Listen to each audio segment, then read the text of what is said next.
రాష్ట్ర వ్యాప్తంగా భారత కమ్యూనిస్టు పార్టీ సిపిఐ ఆధ్వర్యంలో ప్రతి ఒక్కరికి లబ్ధిదారులకు 2 సెంట్ల స్థలము, అదేవిధంగా మండలంలో 3 సెంట్ల స్థలం ఇవ్వాలని భారత కమ్యూనిస్టు పార్టీగా మొట్టమొదటి నుంచి డిమాండ్ చేస్తా ఉంది.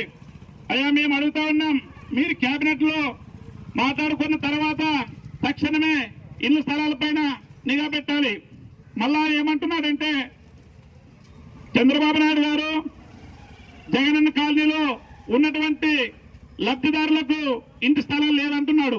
మేము అడుగుతా ఉన్నాం, మీరు ఎన్నికల ముందర ఆ కోత ఊయలేదు.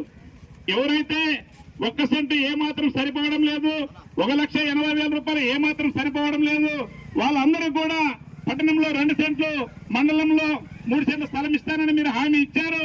మీ హామీకి కట్టుబడి ప్రతి ఒక్క నిరుపేద కుటుంబానికి తప్పనిసరిగా ఇంటి స్థలాలు ఇవ్వాలని డిమాండ్ చేస్తూ ఈరోజు భారత కమ్యూనిస్టు పార్టీ సిపిఐ ఆధ్వర్యంలో ధర్నా నిర్వహిస్తా ఉన్నాం.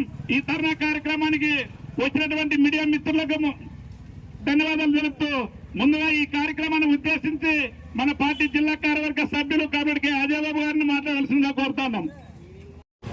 మిత్రులారా, ఈరోజు భారత కమ్యూనిస్టు పార్టీ సిపిఐ ఆధ్వర్యంలో స్థానిక సబ్ కలెక్టర్ గారి కార్యాలయం ఎదుట అర్హులైనటువంటి నిరుపేదలందరూ కూడా ఎటువంటి షరతులు లేకుండా గతంలో ఏదైతే ఎన్నికల ముందు వాగ్దానం చేశారో ఆ వాగ్దానం ప్రకారం వాళ్ళ అధికారంలోకి వచ్చారు. వాళ్ళ అధికారంలోకి వచ్చిన తర్వాత వాటిని అమలు చేయాల్సినటువంటి బాధ్యత కూటమి ప్రభుత్వం మీద ఉందనేటువంటిది ఈ సందర్భంగా కూటమి నాయకత్వానికి తెలియజేస్తున్నాం. మన గతంలో జగన్మోహన్ రెడ్డి గారు రాష్ట్ర వ్యాప్తంగా జగనన్న కాలనీలు కాదు, జగనన్న ఊర్లను నిర్మిస్తాననేటువంటి పథకం మీద జగనన్న కాలనీలను ఏర్పాటు చేశారు.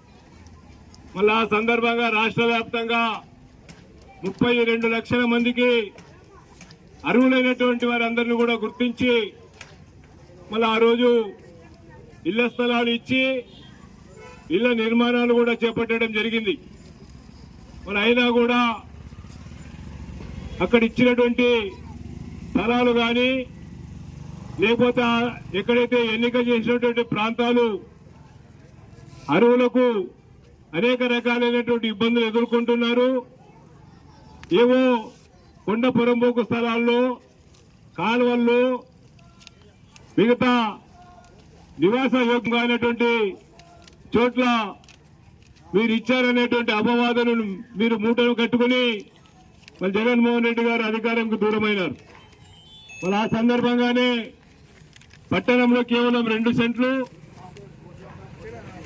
పట్టణంలో 2 సెంట్లు, గ్రామీణ ప్రాంతాల్లో 3 సెంట్లు ఇవ్వాలనేటువంటి డిమాండ్ భారత కమ్యూనిస్టు పార్టీగా అనేక సందర్భాల్లో దశాబ్ద కాలంగా పోరాటాలు చేస్తూనే ఉన్నాం.